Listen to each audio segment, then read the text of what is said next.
রাষ্ট্রের 1 টাকা আমার জন্য হারাম ঘোষণা করে দিয়েছি। জনগণের টাকা জনগণকে দিব।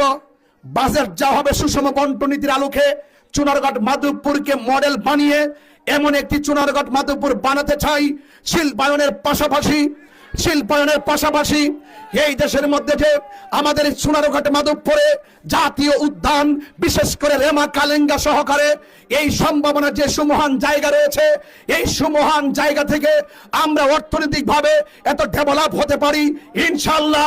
আমি কথা দিয়ে যাচ্ছি, এই দেশের চুনারঘাট মাধবপুরের ভাগ্য পরিবর্তনে আমি এমন কিছু কাজ করে যাব ইনশাআল্লাহ।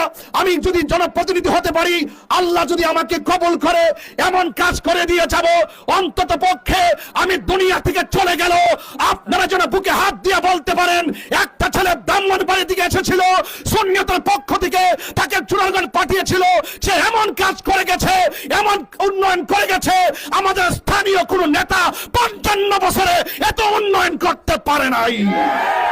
আমি পরিষ্কার ভাষায় আবারও বলতে চাই, এই দেশের মানুষ শান্তি চায়। এই দেশের মানুষ কি চায়? এই দেশের মানুষ শান্তি চাই।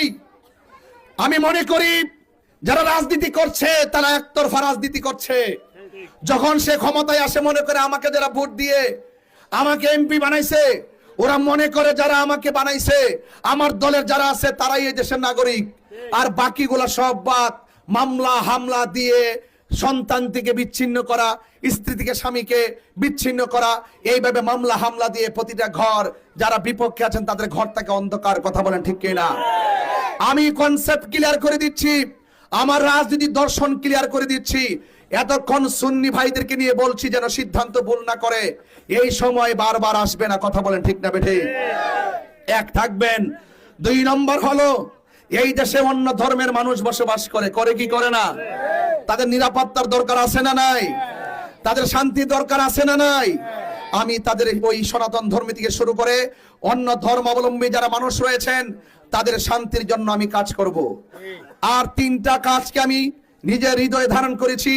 একটি হলো শিক্ষা, আরেকটি হলো স্বাস্থ্য চিকিৎসা, আরেকটা হলো অবকাঠামো উন্নয়ন।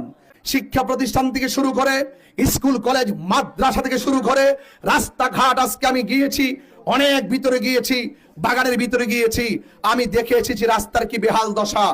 ইনশাআল্লাহ যখনই কোনো এবার আপনি খেয়াল করে দেখেন, যখনই নির্বাচন আসে খুব মধুর কথা কয়, আমি এটা করব, আমি ওইটা করব। পাশ করার পরে চা শ্রমিককে কেউ চিনে না, রাস্তার খবর লয় না, স্কুল কলেজের খবর লয় না। এই যে আপনার ভোটটা পুঁজি করে নিয়ে গেল,